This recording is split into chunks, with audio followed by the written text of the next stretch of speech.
Welcome to The Explainer. Today, we're cracking open the playbook used by the world's top strategy consultants, the very one they use to build businesses that win, and win consistently.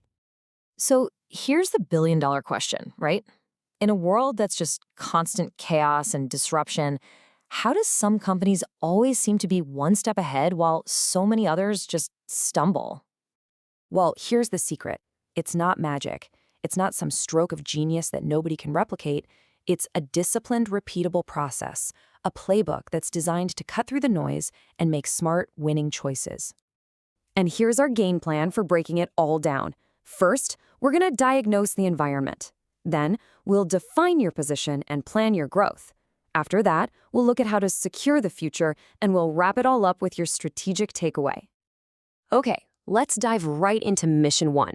Before you can even think about making a move, you have to get a super clear, honest view of the entire battlefield. You have to understand the game. So how do consultants do this? They use what's called the funnel approach. You start really wide, looking at the big macro trends, politics, the economy, social shifts, and then you just systematically narrow that focus, step by step, all the way down to the company's own specific internal strengths and weaknesses.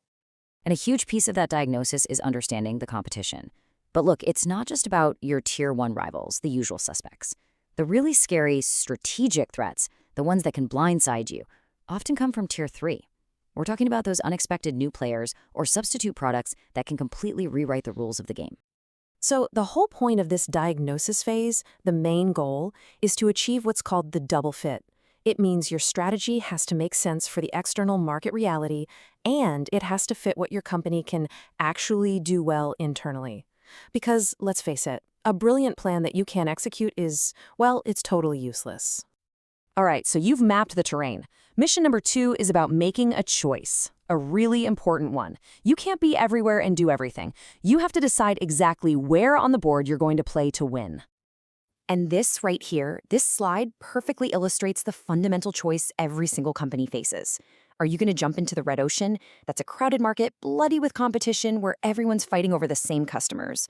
Or are you going to create a blue ocean, a brand new, untouched market space where the competition is basically irrelevant? Now, creating a blue ocean isn't just a random act of genius. It actually follows this really clear 4-step logic you see here. It's about asking 4 tough questions. First, what can we eliminate that our industry just takes for granted? Second, what can we reduce that we're maybe over-delivering on?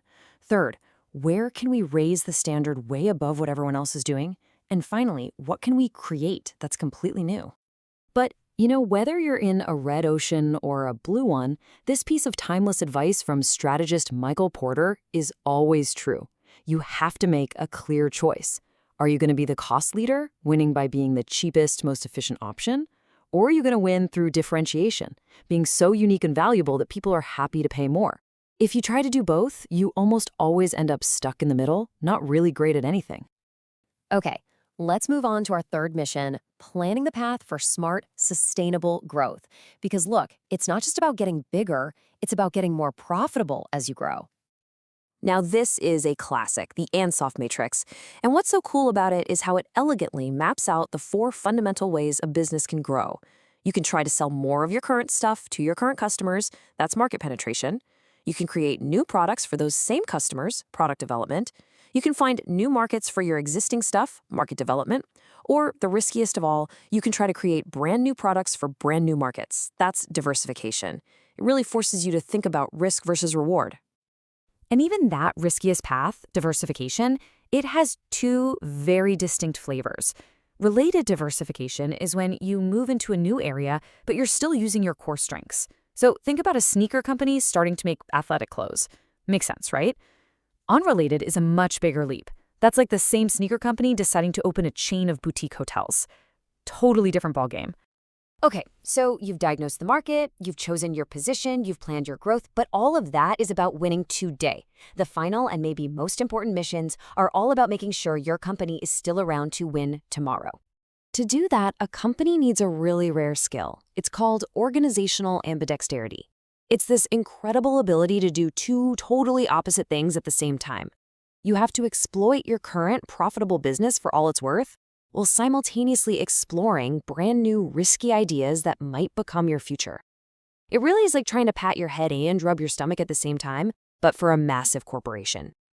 And you can really see the tension in that balancing act right here.